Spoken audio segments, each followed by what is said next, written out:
कड़वी सच्चाइयां सच हो रही है वो बातें जरूर देखिए। महाभारत के समय की बात है। पांचों पांडवों ने भगवान श्री कृष्ण से कलयुग के बारे में चर्चा की और कलयुग के बारे में विस्तार से पूछा और जानने की इच्छा जाहिर की कि कलयुग में मनुष्य कैसा होगा, उसके विचार कैसे होंगे और उसे मोक्ष कैसे प्राप्त होगा।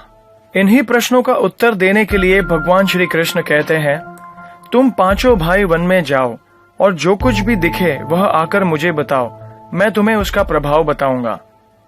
पांचों भाई वन में गए। युधिष्ठिर महाराज ने देखा कि किसी हाथी की 2 सूंड हैं।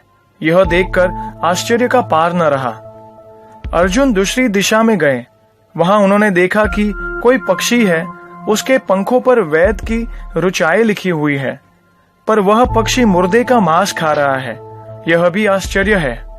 भीम ने तीसरा आश्चर्य देखा कि गाय ने बछड़े को जन्म दिया है और बछड़े को इतना चाट रही है कि बछड़ा लहूलुहान हो जाता है। सहदेव ने चौथा आश्चर्य देखा कि 6-7 कुएं हैं और आसपास के कुओं में पानी है, किंतु बीच का कुआं खाली है। बीच का कुआं गहरा है, फिर भी पानी नहीं है। पांचवें भाई नकुल ने भी एक अद्भुत आश्चर्य देखा कि एक पहाड़ के ऊपर से एक बड़ी शिला लुढ़कती लुढ़कती आती है और कितने ही वृक्षों से टकराती है, पर उन वृक्षों के तने उसे रोक न सके। कितनी ही अन्य शिलाओं के साथ टकराई, पर वह भी रोक न सकी। अंत में एक अत्यंत छोटे से पौधे का स्पर्श होते ही वह स्थिर हो गई। पांचों भाइयों के आश्चर्यों का कोई पार नहीं था। शाम को वे श्री कृष्ण के पास गए और अपने अलग अलग दृश्यों का वर्णन किया। युधिष्ठिर कहते हैं, मैंने 2 सूंड वाला हाथी देखा तो मेरे आश्चर्य का कोई पार न रहा। तब श्री कृष्ण कहते हैं, कलयुग में ऐसे लोगों का राज्य होगा जो दोनों ओर से शोषण करेंगे, बोलेंगे कुछ और करेंगे कुछ और। ऐसे लोगों का राज होगा। इससे तुम पहले राज कर लो। अर्जुन ने आश्चर्य देखा कि पक्षी के पंखों पर वैद की ऋचाएं लिखी हुई है और पक्षी मुर्दे का मांस खा रहा है। इसी प्रकार कलयुग में ऐसे लोग रहेंगे जो बड़े बड़े पंडित और विद्वान कहलाएंगे, किंतु वे यही देखते रहेंगे कि कौन सा मनुष्य मरे और हमारे नाम से संपत्ति कर जाए। संस्था के व्यक्ति विचारेंगे कि कौन सा मनुष्य मरे और संस्था हमारे नाम को हो जाए। हर जाति धर्म के प्रमुख पद पर बैठकर विचार करेंगे कि कब किसका श्राद्ध है। चाहे कितने भी बड़े लोग होंगे, किंतु उनकी दृष्टि तो धन के ऊपर ही रहेगी। ऐसे लोगों की बहुतायत होगी जो परधन को हरने और छीनने को आतुर होंगे, और कोई कोई विरला ही संत पुरुष होगा। भीम ने तीसरा आश्चर्य देखा कि गाय अपने बछड़े को इतना चाटती है कि बछड़ा लहूलुहान हो जाता है।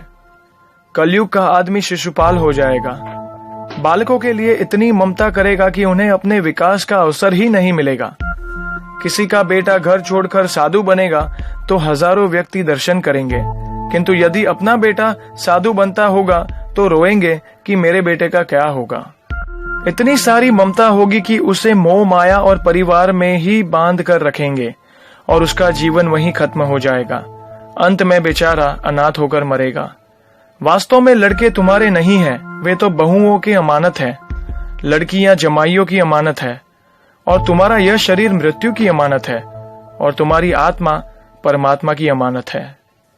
सहदेव ने चौथा आश्चर्य यह देखा कि 5-7 भरे कुएं के बीच का कुआं एकदम खाली था। कलयुग में धनाढ्य लोग लड़के लड़की के विवाह में, मकान के उत्सव में, छोटे बड़े उत्सव में तो लाखों रुपया खर्च कर देंगे, परंतु पड़ोस में यदि भूखा प्यासा कोई होगा, वह नहीं देखेंगे कि उसका पेट भरा है या नहीं।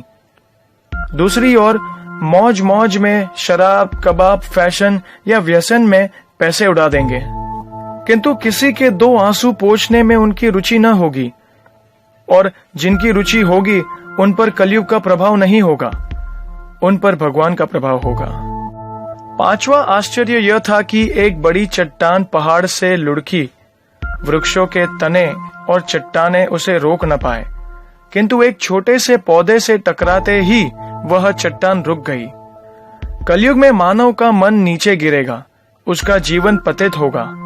यह पतित जीवन धन की शिलाओं से नहीं रुकेगा, न ही सत्ता के वृक्ष से रुकेगा, किंतु हरि नाम के एक छोटे पौधे से रुकेगा।